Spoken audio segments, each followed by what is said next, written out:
Boa noite, amigos de Facebook, Instagram e YouTube. Sejam todos muito bem-vindos. Já vou postar aqui o nosso linkzinho de informes NutriNews Brasil. Muito bem-vindas, amigas queridas. Vamos lá, deixa eu só escrever aqui.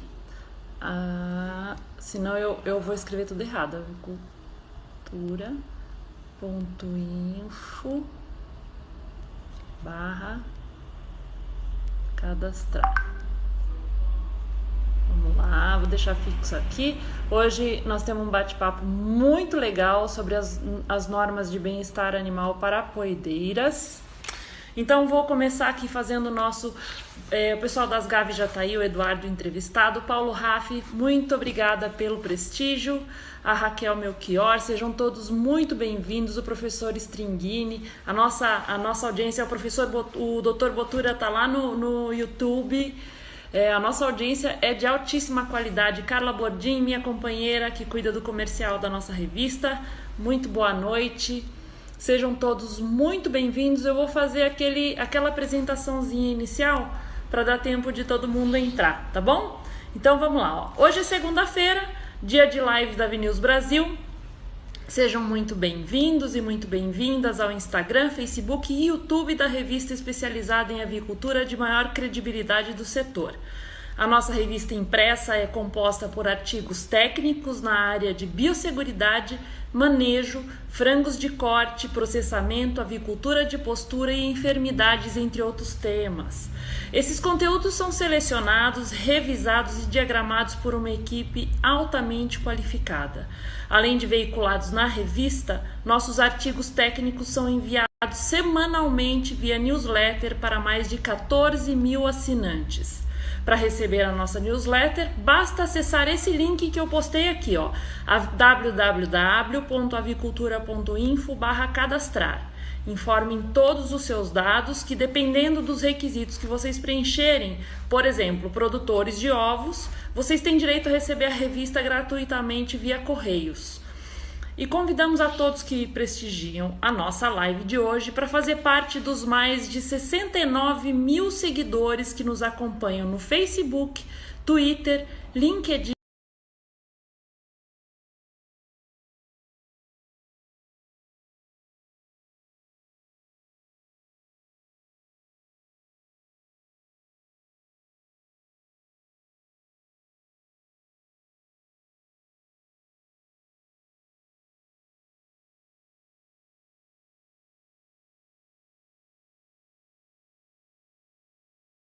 e Instagram. E não se esqueçam, inscrevam-se no nosso canal no YouTube, AgriNews TV Brasil. Você vai poder ter acesso a informações não só de avicultura, como de...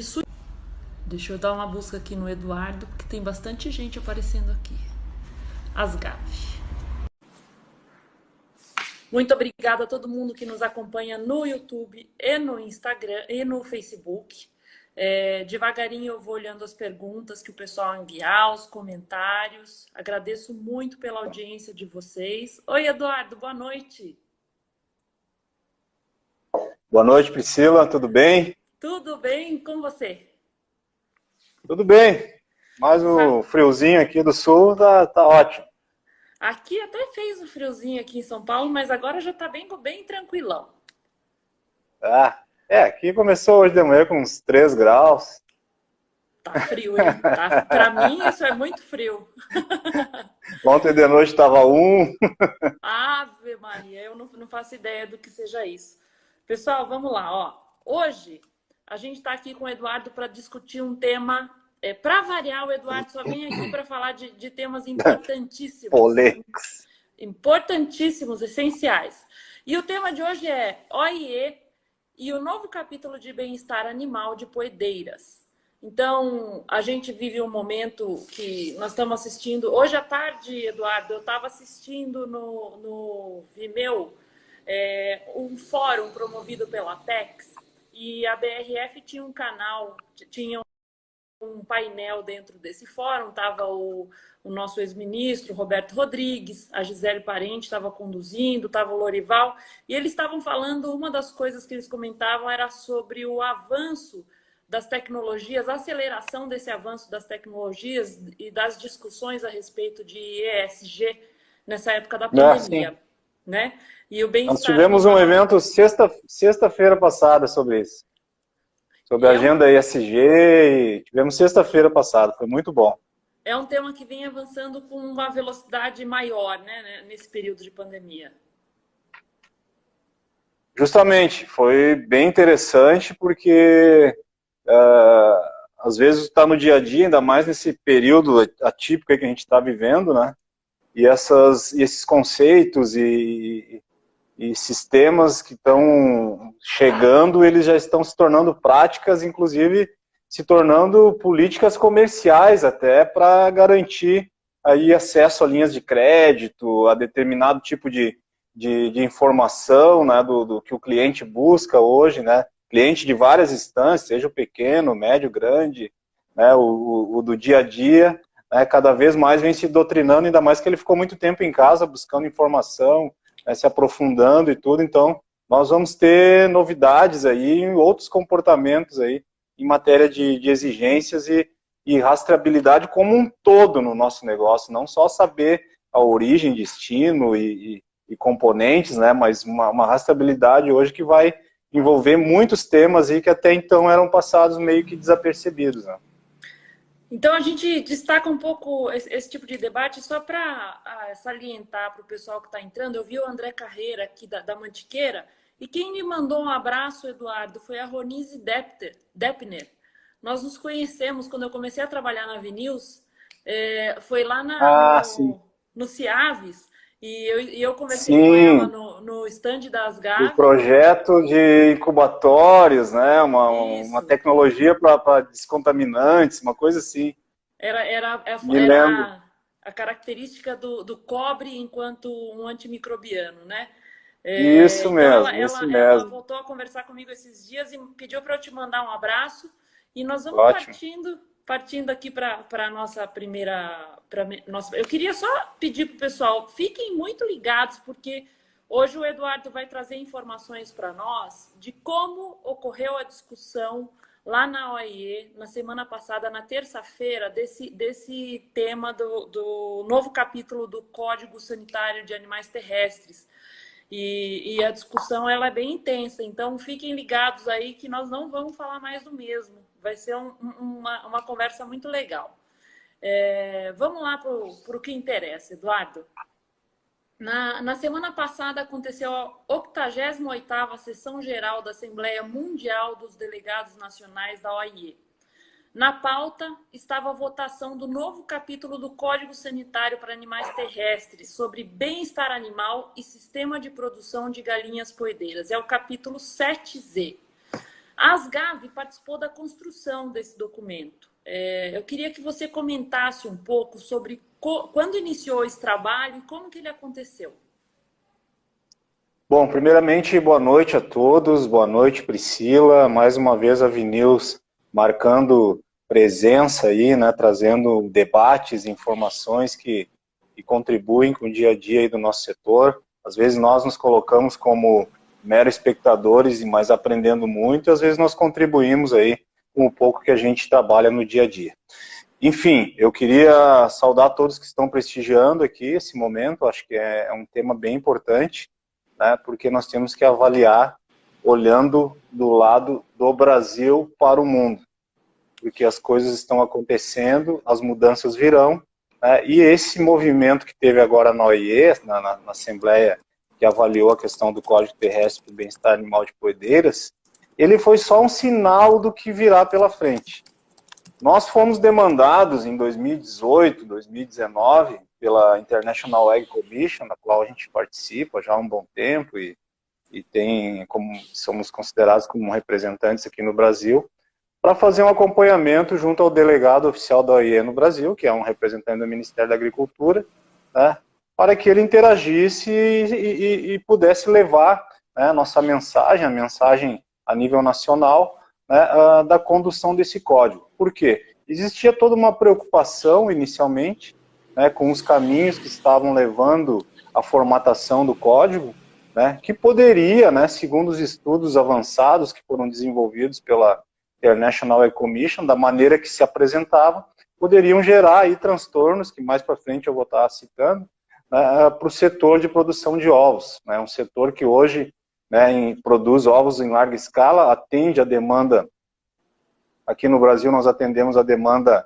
interna e podemos contribuir muito para a demanda externa, né, e a nível mundial também nós temos países aí que são potenciais produtores que, né, poderiam ser impactados, né, com as mudanças propostas, e outros não, e outros com características já um pouco mais avançadas e por terem sofrido exigências no campo do bem-estar um pouco, um período antes de chegar a essa temática toda a discussão, né, teriam condições de se manter, né, dentro da proposta que era inicial, mas que certamente traria problema. Então nós iniciamos uma série de conversações aí, contamos muito com o apoio técnico e operacional da BPA, por parte do presidente Santin, por parte da Tabata, da Sula, né, e trocamos muitas informações aqui nas Gávea, a Raquel, que é a nossa consultora técnica aqui do Ovos RS, também foi incansável aí nas contribuições, e nós ficamos atentos às propostas, a cada versão que saía das comissões da OIE, que estavam avaliando o assunto, e elas tinham ali a presença e a participação ativa, né, das organizações não governamentais que trabalham muito hoje em relação ao bem-estar animal, e nós precisávamos então estar atentos e levando, né, o posicionamento do Brasil, né, que a nível internacional ainda não é um grande exportador, mas pela sua proporção em matéria de produção, né, nós temos aí um peso significativo nas decisões que são tomadas mundo afora, até porque os nossos setores, o nosso setor aqui, né, é um potencial importador de tecnologia, de equipamentos, né, e não pode ficar de fora dessas discussões. Maravilha, eu queria aproveitar e agradecer o pessoal que está no Instagram. Eduardo, a gente está... Apareceu uma tela aqui esquisita, peraí, vamos ver se eu fecho. Aqui. A gente tem aqui Thiago Lourenço, da Highline. Saudações para essas duas feras. Excelente tema, parabéns pela discussão. Informações nem para o sei onde o Thiago anda agora. O Thiago tá falando que nós dois somos fera, Eduardo. Não, eu sei, mas a última vez que eu vi ele foi fora do Brasil. Nem sei onde é aquele país ele anda agora. Não, imagina o Thiago me chamando de fera. Tá bom. Thiago, feríssima. Ele conduziu o nosso debate sobre incubação lá no CIAVES. É uma pessoa formidável. Sim, é um cara... Nossa. O Sérgio Aparecido Zerbinati, boa noite a todos. Josimar Queiroz. O professor Irã, também feríssima, aqui do Nupea da Exalc, um parceirão, está presente aqui. O Josimar é de Santo Antônio do Monte. O pessoal da Vacinar, o Paulo Alfredo Nicolau está por aqui, o Evânio Oliveira, de Caruaru, Pernambuco. Nós temos gente do país inteiro participando. Agradeço todo mundo. Vamos partir aqui para a nossa segunda pergunta, Eduardo. O informe das reuniões da Comissão de Normas Sanitárias da OIE, ele já apontava, antes da discussão da Assembleia, que apesar da versão final do novo capítulo, os membros, que seriam os membros da comissão, continuavam mantendo opiniões opostas em relação a vários artigos, incluídas as recomendações sobre o banho de areia, áreas destinadas à busca de alimentos, áreas de nidificação e puleiros. Você poderia comentar um pouco sobre essas diferenças de opiniões? Bom, acho que toda a construção, né, de uma diretriz que depois vai servir de norte ou de exemplo, né, para diversos países, principalmente os que são signatários da OIE, que acabam adotando as diretrizes para formatar suas legislações ou normas, né, sempre há as opiniões contrárias, aquelas que convergem, né, e aqueles conceitos, às vezes, que, né, são impostos, né, por uma determinada, digamos assim, posição. Né, e nós temos ali na formatação dessa avaliação toda representações da União Europeia, né, que tem um posicionamento um pouco mais contundente em relação às questões de bem-estar animal, né. Depois aí tem Estados Unidos, tem os países aqui que compõe aqui a Associação Latino-Americana de Avicultura, né? Cada um tem a sua visão, né, de quais as adequações que seriam pertinentes, necessárias, né, e desejáveis. Esse tema até eu vou comentar depois. Por que isso? Né? Porque cada país tem um nível, né, avançado ou não de produção, né, tem uma sistemática de produção, uma cultura de produção. Então, a partir do momento que você vai desenvolver um documento que vai ser um eixo, né, para ser aproveitado por vários outros países, né, isso implica também questões mercadológicas, cada um quer impor, né, o seu ponto de vista, a sua visão, com fundamentação, né, para que se torne ali algo que realmente seja, né, palatável para todos, né, aqueles que estão ali presentes. Agora, a gente observou ali que todos esses quesitos que foram incansavelmente ali debatidos, apurados, eles foram, né, submetidos a consultas, eles foram submetidos, né, a manifestações. Cada país teve o direito de opinar e levar o seu conceito em relação ao que pretendia e o que poderia ser modificado, né? Todo o direito de participação ele foi concedido, né? E a partir do momento que nós tivemos essas posições, foi se encaminhando para um ajuste final. Eu me lembro que nas versões iniciais eu recebia, né, do IEC, né, e passava aqui para português, a gente passava e levamos para Brasília para discutir com um representante do Ministério da Agricultura, né, ele se inteirava daquilo ali, discutia com o pessoal da época, agora recentemente também, né, com a doutora Márcia, com o doutor Jamil, nós tivemos algumas conversas, interações, né, justamente buscando, né, unir, né, o mais próximo possível do executável. E é por isso que nós temos que, Priscila, levar essa informação, né, do que aconteceu na OIE na sexta-feira, né, porque o que virá pela frente vai influenciar muito no dia a dia da produção de ovos do Brasil e do mundo. Quer nós queiramos ou não, né, quer nós estejamos passando por uma situação complicadíssima em matéria de custos, de economia, né, dos efeitos da pandemia, né, essas mudanças estão acontecendo. Então, a partir do momento que esse código, esse texto, ele foi se moldando, né, ele foi atendendo digamos assim, né, a vontade e as sugestões, mas alguns pontos sempre ficaram, né, para serem avaliados, até porque, como eu citei anteriormente, cada posicionamento de cada região do planeta, né, estava de acordo com a sua condição de produção, né, com a sua sistemática de produção, com a sua cultura. Assim como nós temos no Brasil uma avicultura de postura que foi evoluindo no passar dos anos, né, e também nós temos ainda alguns pontos a evoluir, né, isso tudo acabou gerando as divergências, mas chegamos a um texto de equilíbrio na nossa visão, né, da participação aqui pelo Rio Grande do Sul, pelo Brasil, né, interagindo com a BPA, com o Instituto Ovos Brasil e com o próprio delegado do Ministério da Agricultura junto ao OIE, né, nós buscamos sempre o ponto de equilíbrio, justamente por estarmos participando já de outras discussões a nível internacional, estarmos observando o que aconteceu na Europa, nos Estados Unidos, onde alguns estados nos Estados Unidos já é lei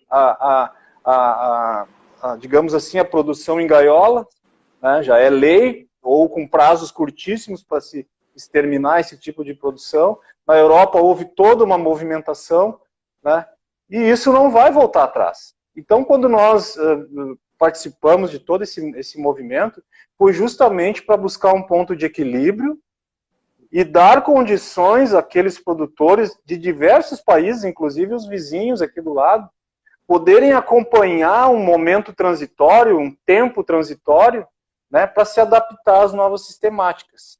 E isso a gente vem fazendo, né, acompanhando todo o desenrolar.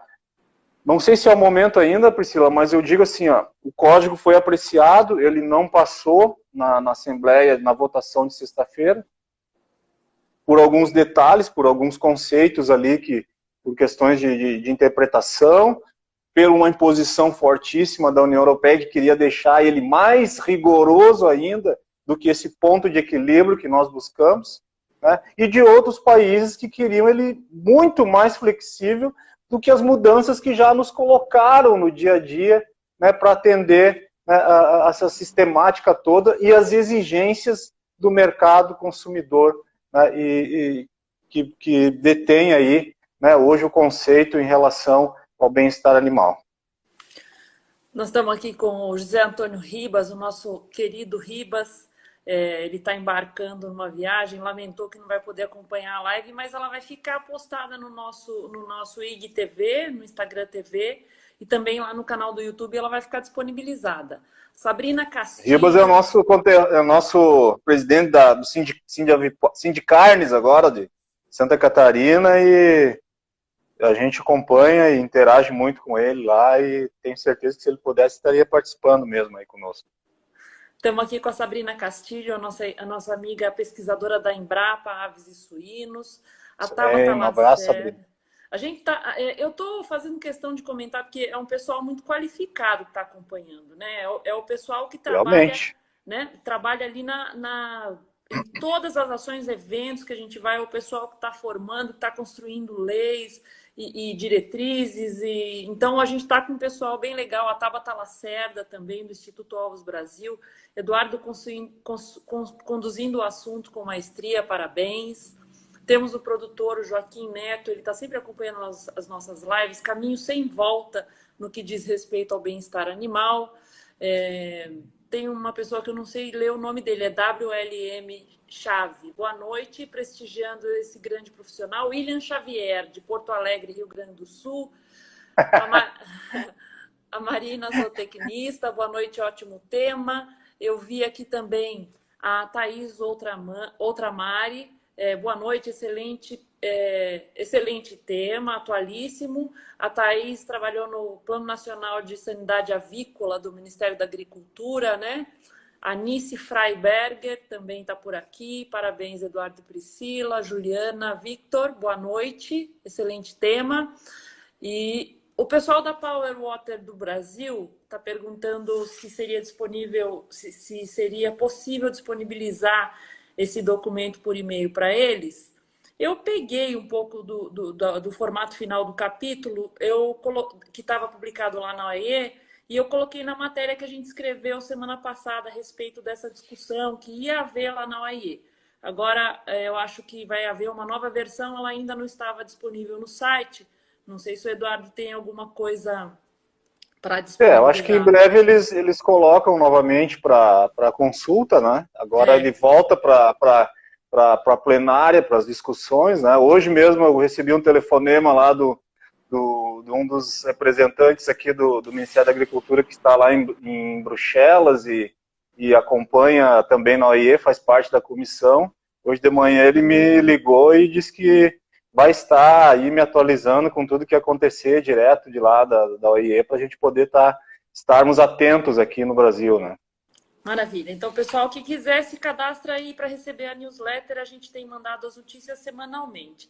Eduardo, você estava falando dessa dificuldade de conciliar interesses tão distintos, né? Tanto para os que querem uma legislação mais dura, quanto os que desejam uma coisa um pouco mais branda. Quando vocês fizeram... Aliás, a gente ficou sabendo que ia haver essa discussão na OIE, porque a Asgav fez essa divulgação para a imprensa brasileira. E vocês informavam que uma das observações que tinha naquele informe da Asgav era de que chegou-se a aventar, inclusive, a proibição da produção de ovos de galinhas em gaiolas convencionais, o que seria uma catástrofe, né? Se a gente pensar em de produção no Brasil, e eu acho que muitos países da América Latina também, né? Queria que, se você puder comentar um pouco esse ponto. Justamente, não só Brasil, né, América Latina como um todo, Índia, alguns países da África, Ásia também, né? Então, por isso que eu digo, naquele momento inicial, quando foi proposto o texto inicial e tinha lá uma participação expressiva, né, das organizações não governamentais, fazendo o seu papel, né, de trabalhar pelo bem-estar animal, pelas questões, né, todas voltadas ali né, ao movimento todo, no sentido de banir com as gaiolas, né, fazer todo esse movimento, né, ainda se tinha uma participação muito tímida do Brasil, né, e de alguns países também, né, como eu citei anteriormente, da América Latina, da Índia. E o IEC, né, que na época acompanhava de perto, até porque na sua estrutura organizacional ali constam um grande colegiado de países da União Europeia, né, de todos os continentes, né, começou a acompanhar atentamente e nos emitir alertas de que a forma com que estava sendo proposto o código, né, ele inviabilizaria, né, praticamente 90% da produção global, né, da produção de ovos, né, que até então, né, se resumia numa produção total, né, de aves poedeiras criadas em gaiola. Né. E aí, então, começou toda a nossa força-tarefa de convencimento, de envio de informações de como estava o nosso segmento no Brasil e de que nós não conseguiríamos atender, né, uma exigência dessa magnitude, desse radicalismo todo, né? E aí, então, começou-se então, todas as negociações, as tratativas, e nós nos fazermos cada vez mais presentes, trocando informações aqui com a BPA, né, trocando informações com o Ministério da Agricultura, né, aqui citou a doutora Thais, que é aqui da Superintendência Federal do Ministério da Agricultura, que acompanha muito de perto essa questão de bem-estar animal e nos dava total apoio, né, o doutor Bernardo Todeschini, que hoje está lá em Bruxelas, na União Europeia, e é membro da OIE, também sempre nos deu a máxima atenção, inclusive fizemos conferências de ele direto de lá, nos atualizando desses temas. Né? Com isso, a gente conseguiu, junto com outros países, né, começar a moldar esse documento, né, para ele se tornar mais equilibrado. Então, conseguimos evitar que fosse de imediato trabalhado textos que recomendariam, né, o banimento total, né, da produção em gaiolas, né, e nos desse condições de adotar princípios de bem-estar, o que é possível, né, também para a criação de aves confinadas.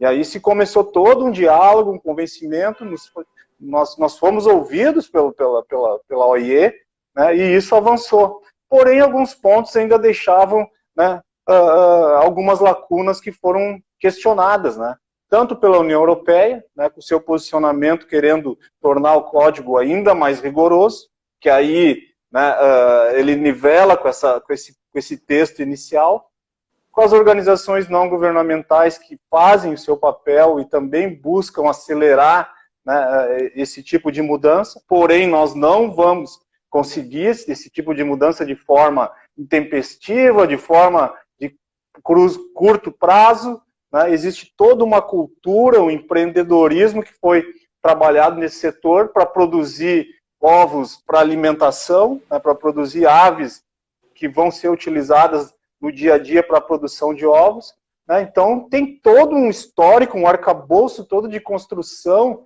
né, que nós não poderíamos admitir, né, que tivéssemos essa imposição. E aí que nós conseguimos, então, com muito diálogo, com fundamentação, com a participação de todos esses atores que eu citei agora há pouco, né, conseguir, junto com o IEC, que fez todo um papel de mediação, e não é um papel muito fácil do IEC, porque lá tem uma grande concentração de países europeus que dominam praticamente, né? Mas com isso a gente conseguiu, então, deixar o mais equilibrado possível.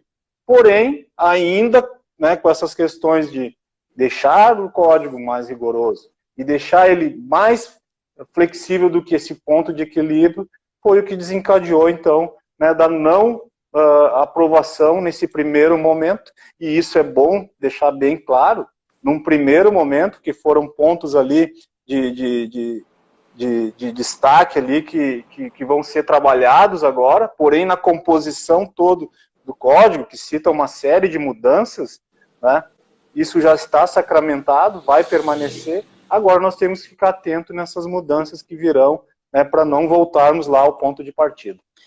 Você já adiantou um pouco a respeito da votação na semana passada lá no AIE. Que tipo de. Você tem algum tipo de detalhe para nós, Eduardo? Assim, você falou não foi aprovado o código. Você tem mais alguma informação a respeito de como ficou?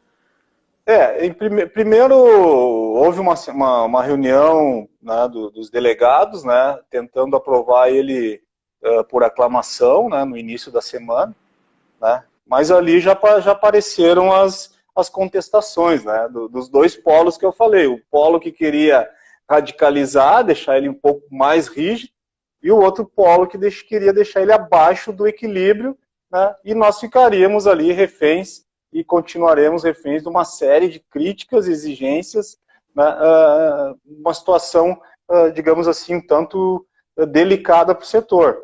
Né? E aí, então, não houve consenso, e aí se remeteu, né, para uma votação secreta na sexta-feira, né? Isso que o presidente da OIE já tinha citado, que o código é uma recomendação, ele não é uma legislação. Claro que ele é adotado como conceito para servir de base, né, para instruções normativas, para regramento e tudo mais. E que ele estava bem próximo desse ponto de equilíbrio. Né? E que, com certeza, no decorrer dos anos, assim como se mudam legislações, se muda até com a Constituição, né, se faria os ajustes necessários. Mas não houve entendimento, então, na votação de sexta-feira foram 46% dos presentes favoráveis, 35% contrário e 19% se abstiveram. Né? Então não houve consenso, o tema volta para a plenária, para os debates, e agora nós precisamos acompanhar atentamente. O que eu digo para os nossos produtores, empreendedores do Brasil, aqueles que já estão avançando, né, com seus sistemas alternativos, aqueles que querem iniciar, aqueles que não estão nem aí, mas vão ser pegos ali na frente porque o seu comprador, o seu cliente vai começar a exigir, e fiquem bem atentos com essas mudanças. É um assunto que tem que estar no seu dia a dia, até para ele poder nortear o seu caminho, a sua produção, né, todo o envolvimento que ele tem no seu dia a dia. Agora, nós temos toda a situação interna, como eu já citei antes, né, nós temos os desafios de um setor que, historicamente, em algumas regiões do país, aqui mesmo, né, adotou uma cultura de produzir, né, ovos como vinham sendo produzidos até então. Né, acredito que hoje nós devemos ter aí em torno de 5% a 7% da produção brasileira ainda nos sistemas alternativos. Tá? E ainda temos um caminho longo pela frente. Eu acredito que nós temos que dar a condição para todos eles acompanharem esse movimento, mas eles devem ter no seu dia a dia, né, como uma forma de poder saber o que vai vir pela frente e onde eles deverão se direcionar a sua atenção, acompanhar esses movimentos. Eu até sugeri hoje, né, nas conversas preliminares a esta live com a Priscila, né, sugeri que a Vinews fosse um canal, né, de atualização permanente, né, aqui para o Brasil, né, do que vem acontecendo nisso aí, porque vai impactar, né, nos negócios de todos os produtores, sejam eles de pequeno, médio e grande porte. Nós vimos aí que nós temos empresas de grande porte, né, de produção de ovos que se destacam a nível Brasil, que são exportadoras, que já estão, né, trabalhando nessa linha, né, dos sistemas produtivos e acompanhando toda essa mudança que tem. Nós vimos aí empresas pequenas, um tanto ainda resistentes a essas mudanças, né, assim como nós tínhamos mudanças lá atrás, nas normas de biosseguridade, né, nas normativas de inspeção, né, nas questões de qualidade, de boas práticas, e elas acabaram virando a rotina do dia a dia. Então eu digo, qual é o nosso papel como instituição? É garantir que nós tenhamos, né, espaço para trabalhar o tema e dar condição, né, que o período transitório, né, seja de acordo com a condição, né, do sistema de produção brasileiro, assim como em outros países. Né? Eduardo, o convite foi feito, ele foi aceito, e para fazer essa transmissão dessas informações, essa atualização. E eu te digo mais, não só aqui no Brasil, como América Latina, a AVNews é a revista mais lida em espanhol do mundo. Nos Estados Unidos também a AVNews já está em inglês e nós estamos chegando, a nossa revista já está sendo traduzida para o árabe. Então, nós estamos avançando muito. Ainda não é o projeto em árabe ainda não foi lançado, ele ainda está sendo implementado, mas a gente está disposto a levar essa conversa para o mundo inteiro. E eu vou ler mais alguns comentários aqui, ó. O Joaquim Neto, os prazos mudaram de longo para médio ou podemos esperar um curto prazo para mudanças? Vou ler mais algumas, tá, Eduardo? Daí você anota aí as perguntas. A Thaís está comentando, o tema é transversal, exige ações de médio e longo prazo. Ela comenta que a produção de ovos, como rica fonte proteica, tem a responsabilidade de atender diretrizes de bem-estar animal, desde que não inviabilize a produção. Nós temos aqui a estudante de zootecnia, a Anne, ela está comentando o tema de extrema importância, obrigada. O Rafael Boneto, boa noite, ótimo tema, parabéns. Ele é de Campo Verde, Mato Grosso. Estamos aqui com o Renato Gaspar Martins, ótimo tema. O Antônio Salles, lá do Ceará. O Rodrigo Escabora, boa noite, Priscila e Eduardo, ótimo tema. Deixa eu ver aqui se o pessoal está fazendo comentário no YouTube. O professor Irã. Só por questões de esclarecimentos, alguma dessas resistências internas da OIE foi a definição de bem-estar em sistemas de gaiolas? E aí a gente está com o Valdeci Silva, excelente tema. Qualidade Avini, boa noite. O Jorge Silva, boa noite, ótimo tema. O Maurício Luiz, boa noite, excelente tema. E o Anderson Guedes, boa noite a todos, parabéns pelo tema. Acho que eu passei a limpo tudo que tinha de pergunta por aqui. Dá para a gente tocar mais um pouquinho. Vamos lá, Eduardo. Sim, eu acho que a preocupação toda aqui é em relação às primeiras colocações ali, ao prazo, né? Agora para a nova discussão. Né? Eu acho que assim, o médio eu considero como curto prazo. Né? E o curto prazo é a nossa preparação atual. As coisas estão avançando tanto a nível mundial, né? As mudanças, as exigências, as barreiras comerciais, as condições de aporte de recursos, né? Os conceitos de sustentabilidade, né? Que nós temos que pensar em atender o mais rápido possível as mudanças que estão acontecendo. Porém, claro, cada um, né, vivendo a sua estrutura, vivendo a sua condição, né, de absorver essas mudanças, de fazer o aporte necessário, né? Mas, como eu disse, ele poderia ter sido aprovado sexta-feira passada, então o curto e o médio prazo já acabaram, né? Já iniciaria agora. Tá?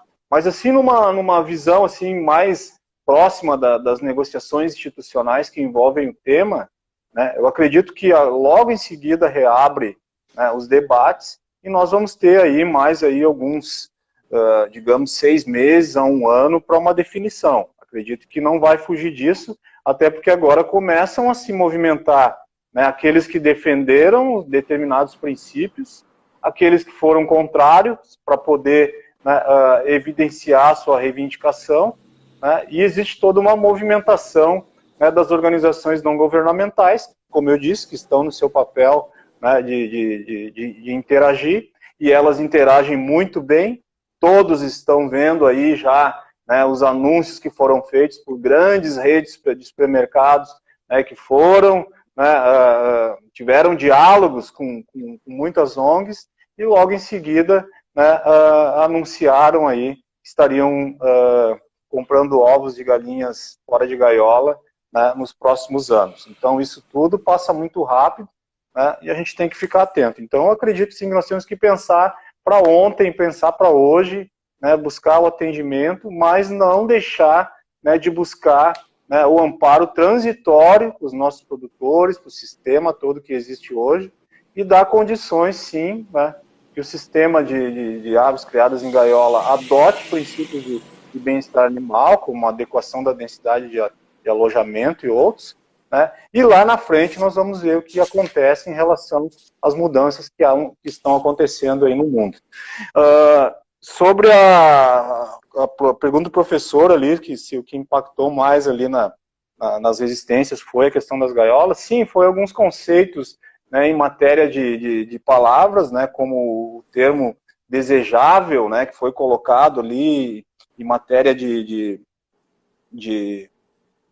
tradução, ele ficou um pouco confuso na visão de alguns, né, que impactaria, sim, né, na sistemática da produção em gaiola. Né? Esse termo ele era utilizado, né, como critérios de avaliação técnica e dizia, né, na sua composição, né, que seria desejável que, né, o produtor atendesse a seguinte norma ou se estabelecesse o seguinte critério técnico, né.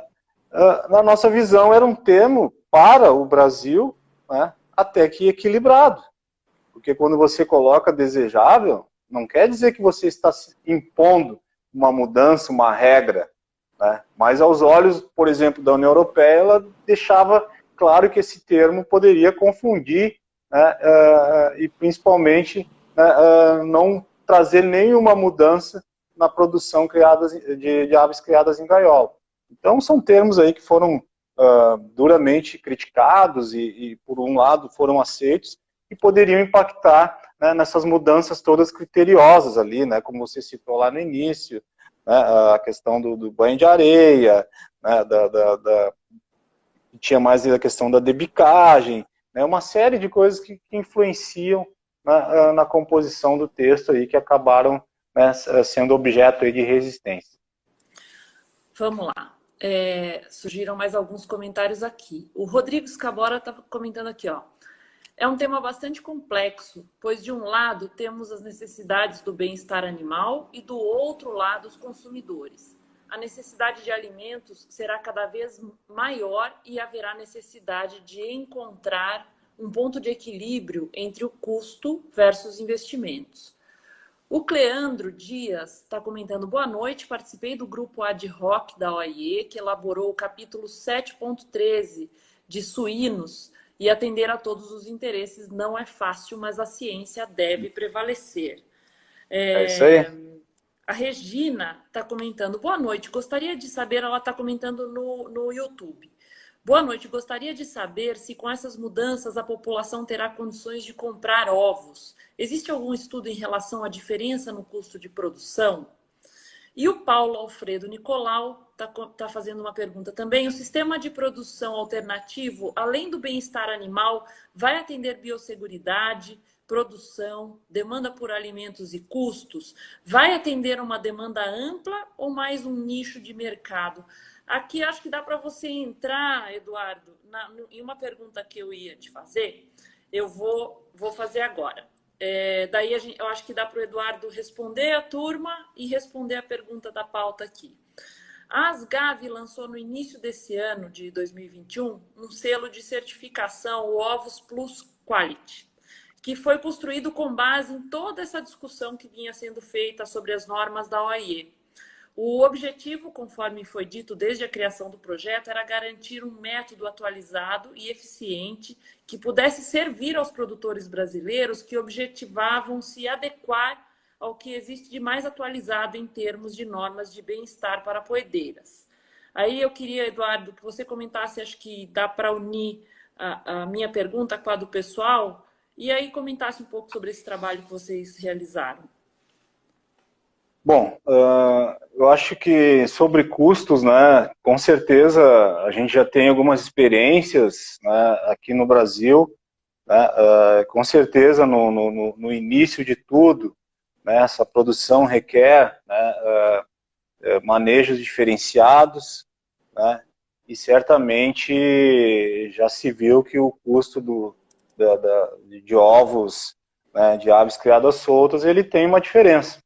Porém, como o Brasil tem uma produção em larga escala, né, e dependendo da situação econômica, das questões de mercado, custo de produção, né, nem sempre dá para manter esse conceito, esse critério, e nós vimos aí, em algumas situações, o revés, né, desse preço diferenciado, né, para o mesmo nível do ovo, né, convencional, digamos assim.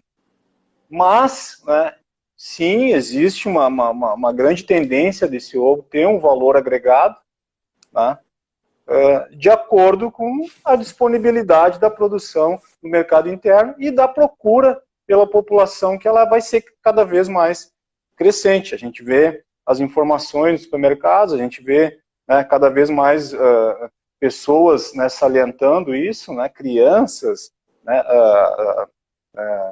celebridades e tudo mais. Então a tendência é isso. E com isso a produção vai também subindo gradativamente, né, no sentido de atender esses nichos de mercado. Agora, nós temos que avaliar também, né, que os sistemas produtivos, tá, eles vieram para ficar, eles vão ser uma realidade a cada dia, né, e que o produtor hoje que está investindo nisso, ou está se adequando à produção, né, ele também quer agregar valor ao seu produto. Então, nada mais justo nesse mercado de, né, transformações, de valorização, de agregação de valor, né, isso vai acontecer.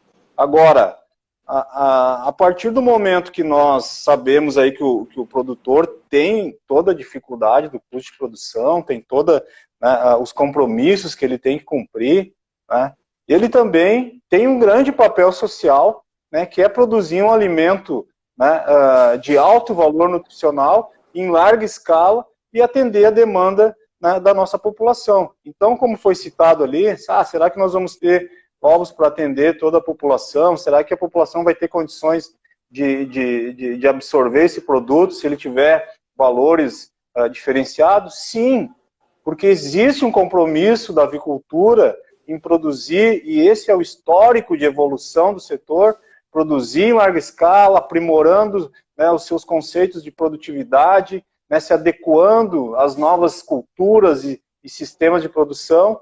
O setor vai se adaptar e vai garantir para a população esse alimento que hoje faz parte, né, do nosso dia a dia, da nossa mesa, e é o alimento alternativo. Então, assim, nós poderemos ter mudanças, poderemos ter valor agregado, poderemos ter diferenciais, que é hoje o que se tem no mercado, o pessoal investindo em embalagens mais criativas, investindo em embalagens com quantidades diferenciadas, das 1 dúzia, 30 dúzias, né, investindo em ovos, né, especiais, com ômega 3, com selênio, né, porque ele vai buscar um público diferenciado, vai agregar valor, mas jamais deixará a população, né, sem acesso a esse alimento hoje que é crucial para a nutrição humana. Sobre a certificadora, Priscila, Ovos Plus Quality, né, o desenvolvimento do Código de Bem-Estar, ele tem muito a ver, sim, mas ela não foi desenvolvida 100% pensando no código. Ela foi desenvolvida pensando em dar o amparo para essas mudanças que já estão acontecendo mundo afora. A partir do momento que nós começamos a ter, né, uma procura, né, pelo produtor, né, de desenvolver essa criação de aves criadas soltas, a partir do momento, né, que nós começamos a ver o que estava acontecendo em outros países pela nossa participação na International Egg Commission, né, a partir do momento que nós criamos aqui um projeto, um programa chamado Ovos RS, que trouxe diferenciais para as granjas que atendem, né, nós buscamos, né, apresentamos essa ideia, né, de criar uma certificadora para dar sustentação nessas mudanças todas que viriam. O código, né, as exigências em determinados países, né, e principalmente o que um dos espectadores aqui perguntou, da questão da biosseguridade, principalmente pelas questões sanitárias que nós desenvolvemos a certificadora. Por quê? Porque a gente sabe que vai aumentar, a gente sabe que as pessoas hoje estão colocando, nos procuram dia após dia, eu tenho uma granja aqui, um sítio aqui, tenho uma casinha aqui, eu vou criar galinha criada solta. E começa isso a se tornar um volume gradativo, né, inclusive podendo, né, ter problemas sanitários. Então nós, a partir do momento que desenvolvemos essa certificadora, foi pensando num pacote, no código, né, nas questões de biosseguridade, porque a certificadora ela tem nos seus requisitos ali, né, a manutenção da biosseguridade em todos os sistemas alternativos, né, e nós não queremos retroceder. Quando nós criamos o programa Alvos RS, né, nós tínhamos uma grande preocupação do setor de frigoríficos e genética de frango de corte, que a influenza aviária entraria no Brasil através da postura, que o produtor não tinha todo esse comprometimento que a avicultura de corte tinha. E nós conseguimos reverter isso aqui no Rio Grande do Sul, né, adotando um programa em que nós orientamos o produtor, capacitamos os seus profissionais técnicos, né, interagimos, aproximamos o produtor do serviço oficial, né, para dialogar mais, buscar alternativas para conduzir melhor o seu processo ali de mudança, de adequação às normas. Né. Foi isso, então, que nós conseguimos. E com a certificadora o propósito é o mesmo. Ela foi desenvolvida durante o ano de 2020, um comitê técnico-científico composto por profissionais do setor, por RTs, por representantes da nossa Embrapa, né, que através do João Diniz, que é uma autoridade no assunto e colaborou muito, a Sabrina também, né, a doutora Janice, que nos recebeu muito bem na Embrapa, né, foi construído a 4 mãos por técnicos, priorizando, como foi citado aqui também, as questões científicas, a ciência, né, e nós recebemos legislações de vários países que já têm uma regra, né? E essas legislações, através da coordenação da nossa consultora técnica, Raquel Melchior, né, foi feito todo um estudo, né, de legislações, comparativos, adequações, né, juntamente com o código, para trazer para o Brasil. Ela é livre, ela vai atender produtores de outros estados também, que a gente já tem demanda, né, para dar suporte nesse, digamos assim, nesse período que nós teremos aí de transição. Colaborando com o fortalecimento da biosseguridade, temos um órgão certificador que é uma instituição neutra, idônea, credenciada no Inmetro, que é o Instituto Senai de Alimentos, que capacitou auditores dentro de todas as diretrizes da certificadora, né, colocou no seu portfólio lá, que só tinha para ISO 9000, para a PPCC, colocou lá, né, a certificação de sistemas alternativos de produção de ovos, que o Senai aqui, né, Instituto Senai de Alimentos, vai replicar isso para outros Senais de outros estados dentro dessa metodologia, dando mais uma oportunidade para o setor ter o suporte, né, nesse momento de transformação. Claro que nós temos outras certificadoras aqui que são, né, que atuam já há um bom tempo no mercado e atendem e ajudam, né, os produtores que buscam essa certificação, mas nós, com o comprometimento institucional, né, com a vivência do setor, né, com toda a aplicação, né, digamos assim, de estudos, né, de conceitos, de negociações, né, nós vamos ofertar, através dessa certificadora, algo que realmente atenda o nosso produtor, que possa ser, né, no dia a dia, dar esse suporte, para ele poder suportar aí toda essa questão de transformação que nós vamos viver daqui para frente.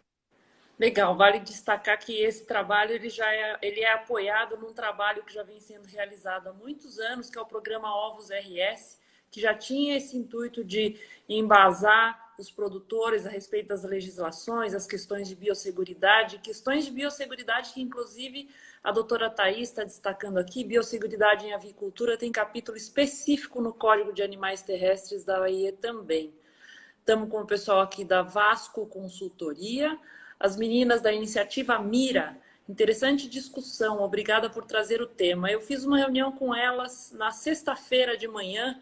Elas fazem um trabalho de pesquisa sem fins lucrativos, no sentido de fornecer informação também a respeito dessa questão do bem-estar animal. Logo elas vão estar aparecendo com mais informação por aí.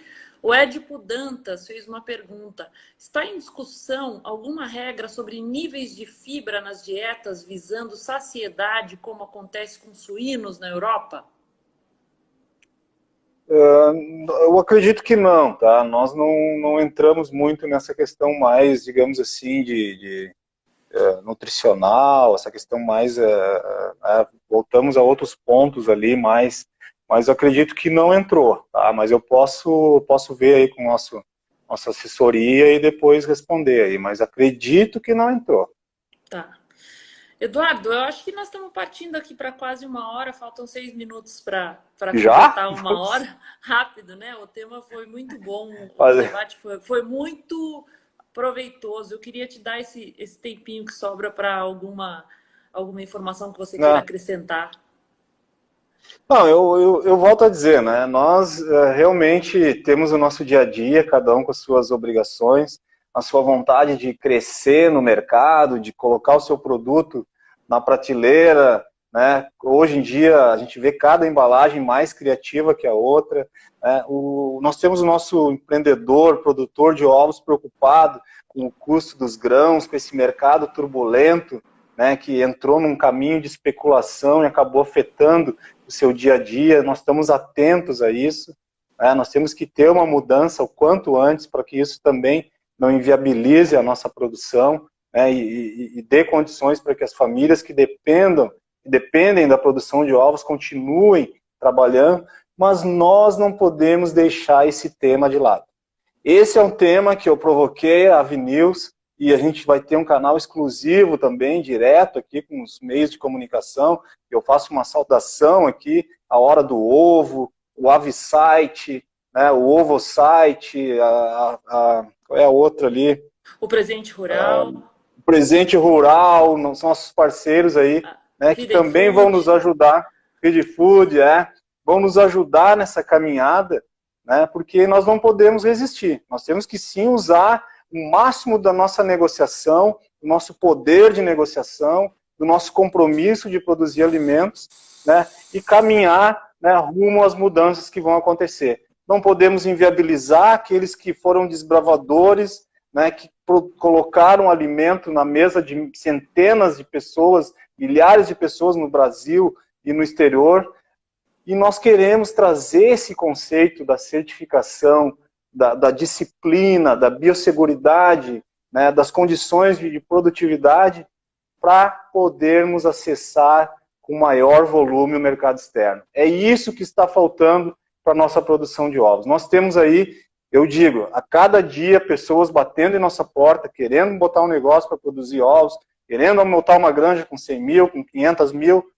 Mas, gente, se nós não abrirmos o mercado externo, não adianta, nós vamos ter um colapso na produção brasileira, porque ela não vai suportar uma produção muito alta, né, e o nosso consumo ele cresce, mas ele não cresce de forma rápida, né, de absorver uma produção tão grande. Então, queria deixar aqui essa mensagem que nós vamos continuar acompanhando, interagindo com a BPA. Hoje de manhã eu falei com a Tabata, né, ela é uma guerreira também, tem acompanhado esse assunto.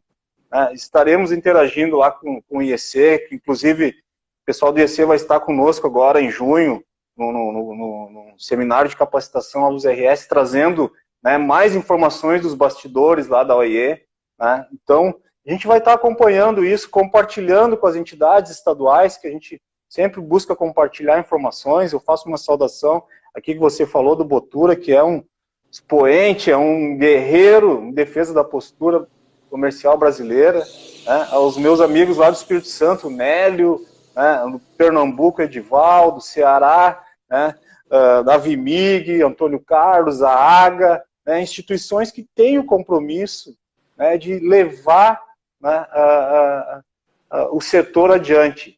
E com esse compromisso nós queremos estar dando condições para que essa mudança que vai acontecer, não é porque o código não passou agora por alguns termos, ele vai continuar tramitando, ele vai continuar, e ele vai vir, e vai ser barreira comercial futuramente, porque já tem pedidos para a OMC colocar, né, nos acordos bilaterais, né, as questões de biosseguridade, as questões de bem-estar animal. Né? Nós tivemos um evento sobre a agenda ESG na sexta-feira, então recursos serão liberados para aqueles que adotarem, né, as práticas, né, de uma gestão aplicada nas questões de biossegurança. Né, a rastreabilidade ela vai ser ampla, como eu citei anteriormente. né, para saber se aquele produtor está tratando bem do meio ambiente, se ele tem um histórico, né, idôneo com as questões de meio ambiente. Tudo isso o consumidor vai receber indo com o seu celular lá e vendo, né, nas questões ali do QR Code. Então, acho que nós vamos ter, assim, sérias mudanças, mas eu acho que o diálogo, a informação, é importante que os produtores, sejam eles de pequeno, médio e grande porte, coloquem isso no seu dia a dia, né, porque essas mudanças vão acontecer. E agora sim, nós temos um compromisso maior ainda com a nossa certificadora, né, assim como as outras, de dar sustentação ao setor, porque a gente não sabe o que poderá vir, né, de exigências aí daqui para frente. O pessoal está ainda comentando aqui, Eduardo, vamos ver se eu consigo fazer o encerramento. Botura, muito obrigado, Dudu, pela consideração. Dudu. O Thomas Calil, excelente exposição. Eu tenho um comentário particularmente aqui da Regina e do Jorge, eu acho que eles são produtores. O Jorge está falando assim, sabemos que não vai ser fácil essa mudança, principalmente aquelas empresas que só têm sua produção na gaiola. E a Regina, concordo com o Jorge Silva, na minha região a grande maioria só faz criação em gaiola. Eu acho que esses comentários só destacam a importância da gente estar fazendo essa conversa, não só hoje, né, Eduardo? Você já vem, a Asgav já vem abordando essa temática há muito tempo, o professor Irã, desde o Congresso de Ovos da APA, eu acho que a primeira edição que eu estive, ele já fez um seminário específico sobre isso. Então, é esse o recado, pessoal. É por isso que a gente está aqui falando.